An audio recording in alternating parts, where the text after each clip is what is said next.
TheorySabers.com. A lot of you have noticed that there is a trans clone that Disney has created. And let me bring the image up here. So this is the trans clone that was apparently, it's going absolutely viral. It was, 2 days, yesterday. Freaking yesterday, dude. 3.4 million views already. They have a lot to say about it on all different fronts. Mixed. Let's go ahead and read it. The secrets of the clone troopers includes a first look at Sisters, a trans woman clone trooper. Rex's description of Sister in the book reads, when one of our kind expressed her gender identity differently than her fellow troopers, she featured she'd have to hide who she truly was inside. Fortunately, her brothers in the 7th Sky Corps gave her the name Sister as a constant reminder that she belonged. All right, so a lot of you guys want to know, like, are we going to be saying stuff about this? So my thoughts right off the bat are personally, and this is going to be surprising to a lot of people because I know you're all expecting me to say something about it. I really don't give a shit. I honestly don't care. I don't care. I've said this a billion times. If they're trans, if they're gay, black, white, whatever, dude, alien, I don't care. If it's a good character, it's a good character. However, I do question what the importance and relevance is of highlighting someone's sexual identity or sexual preference in Star Wars when it doesn't have any place. I don't, for example, care that Anakin is straight. I mean, for all I know, maybe he's just a closet homosexual and he's just trying to fit in and he's, into Padme. I don't know. I really don't know, and I don't give a shit. It does not change Anakin or his character or his story for me, and it's really all I have to say about it. So I don't care what they are, what their preference or sexual whatever, what it is, not my business. That being said, I question why it's being interjected into Star Wars. I don't know what the purpose is. I don't see it. I don't understand it. I think all those things are in our world, and Star Wars should just focus on the characters and their story and less so about their sexual identity or their preference, as it's really no one's business, nor does it help a character's character development or the story or anything like that. I mean, Darth Vader could take it up the butt by freaking robot. Most impressive. I don't. He's still the coolest character of all time. I don't give a shit. So that's my word on it. Stupendous. What's your thought?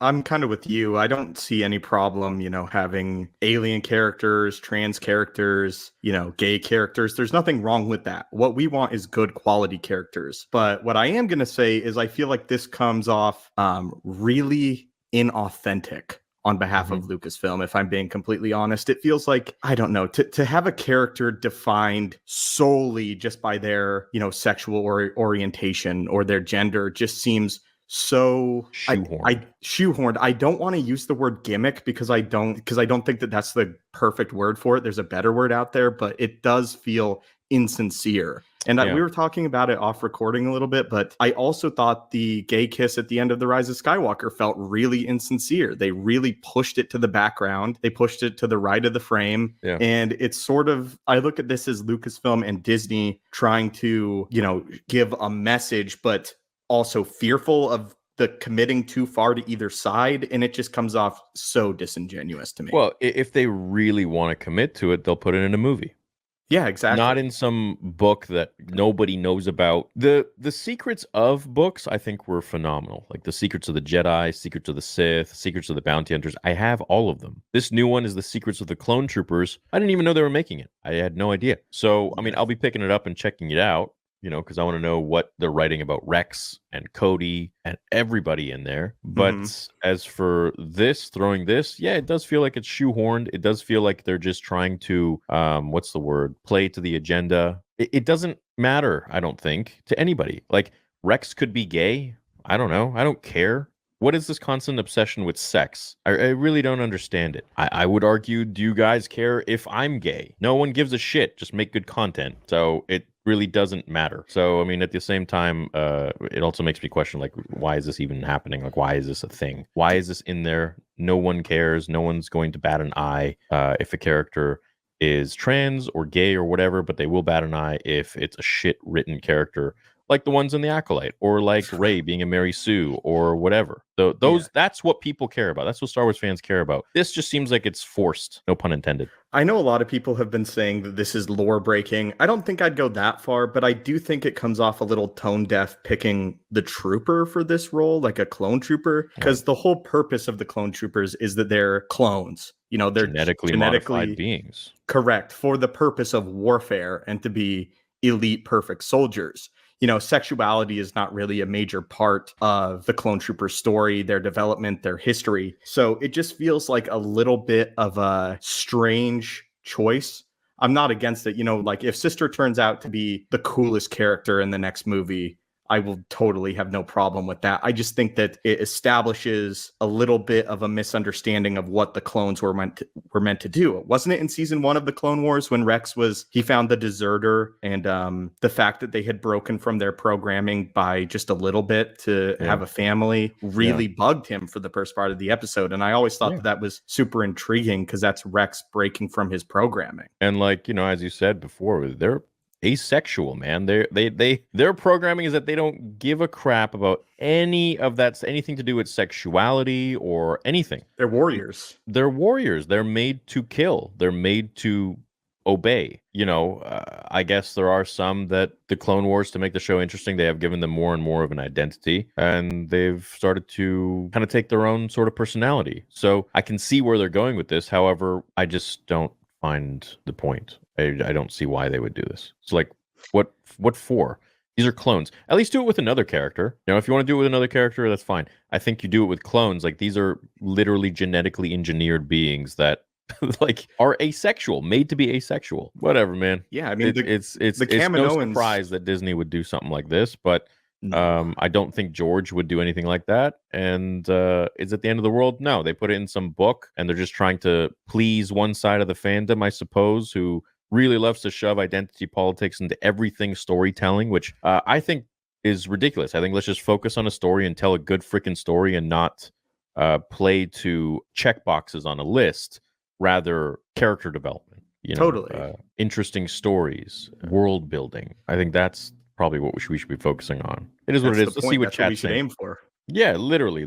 So as for canon wise, I guess we can talk about that, because you talked about kind of like the social part of it, aspect of it. Canon wise, yeah, like we said, these are freaking asexual, genetically modified beings. I think a character like that would have been portrayed better maybe in the Bad Batch, because part of the whole Bad Batch is about breaking from programming and discovering self-identity, right? That's a major plot of the Bad Batch series. And I think that maybe if Sister was introduced as a layered, complex character, and that was sort of an aspect of development over the Bad Batch series, it would have been a little bit better. But it comes off really shoehorned, like you put it, because it's just in a book where she's going to have 1 to 2 paragraphs about it. It's disappointing. Yeah, so they're just trying to appease. Cheap. Yeah, like what you said, how I feel like they use people.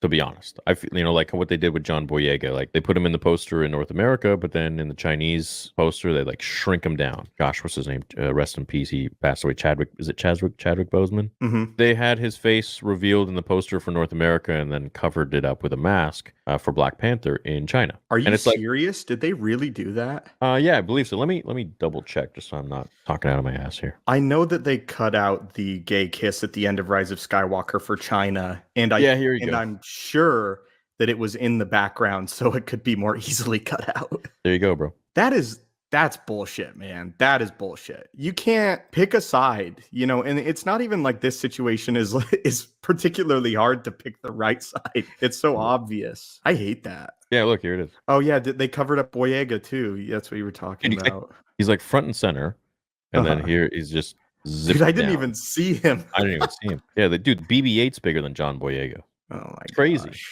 I feel so bad for John Boyega. I thought that he did a pretty good job as Finn. Did a great job. To have the story of the first, I'm a Force Awakens apologist to some extent. Mm-hmm. I really like his story where he decides not to run at the end, but then it's just all that is backtracked with The Last Jedi. It's the character is set so far back from even where he began. Yeah, I know. And it's bullshit. Absolute bullshit. So, Disney just likes to they like numbers, man. That's all they do. Yeah, I mean that's why the Acolyte's not going to get a second season is because it's purely a numbers game. It's a numbers game. And once We could people start to understand that they are not for any side, they are just trying to appease everyone because they're trying to make money. Like it's not about like, oh, we believe in this. It's no, they have a checklist. Dude, they have a fucking checklist. They don't they have a doesn't matter. whiteboard. Yeah, literally, yeah, like the freaking whiteboard. It's they should be focusing on what George made this to be, which is just about a good story. You can make every character trans for all I care. Go ahead. I think I what would they're question doing. why. Yeah, you would like, question why. like, but if and like I've mentioned before, I'll make a fan film that's going to have a kick-ass story, and the main character is going to be trans. But Mhm. I don't know, man. We're living in a time where everyone should feel accepted 100%, absolutely. But you're interjecting that now into a story that's outside of this world and the things that go on in it. And I feel like when you start to really bring in stuff that physical attributes of this world, or how should I phrase this? Sexual preferences, I suppose, and identities of this world, you're kind of closing that larger galaxy. Because it's supposed to be like, okay, I'm somewhere else now. We don't have the same sort of, like, for example, bricks and screws. That got freaking blown up into oblivion, but I still stand by my point, is that there is no Star Wars movie that has bricks and screws as prominent as the Andor, where it literally looks like you walked outside of a construction site and you got bricks and freaking screws out there like that. The screws, I haven't seen a screw that's like a Phillips head screw in Star Wars at all. The Ray side came on the channel a long time ago, and she explained perfectly how you could have different screws, one that looks like a Phillips screw head, and then the other one that looks like a more otherworldly alien type of thing. So I think that when you start to really like mix too much of this planet's norms, then you really just kind of dilute the fact that you're really escaping to another galaxy far, far away. Yeah, you lose a little bit of the whimsy, Yeah, I mean, I'd say like there's so many fans that argue when there are too many humans in a Star Wars production. They're like, where That are bugs the aliens? me. That bugs Yeah. me Yeah. personally. Yeah. Andor, watching the first two episodes of Andor and seeing like a few aliens in the background was so, I don't know. I would really like a Star Wars story with a alien lead. I really would.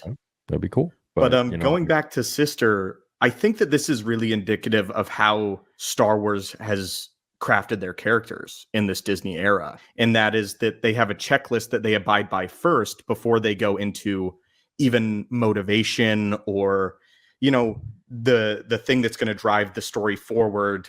With Luke, for example, is Luke wants adventure. He doesn't have a checklist where it's like, Luke is homosexual, Luke is blah, blah, blah. There's a point to the character.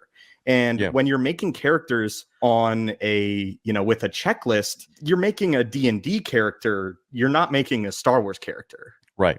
And I love it, D&D, by the way. I'm just saying, in terms of like using the checklist and that's where you start. I think that that's a terrible way to start the concept of a character.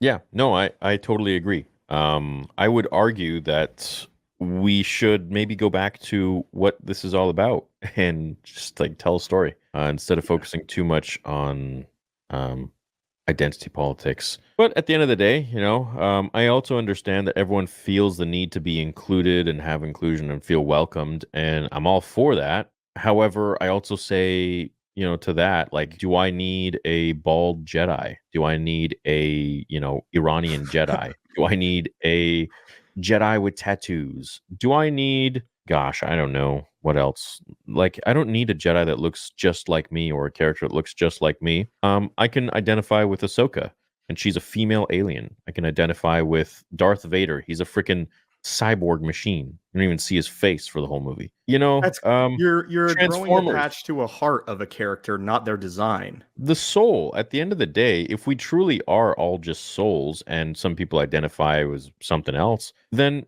shouldn't we just focus on the soul of the character that we're watching and try to connect with that versus the corporeal form, which is going to fade away in time anyways, but it's the soul that lasts forever.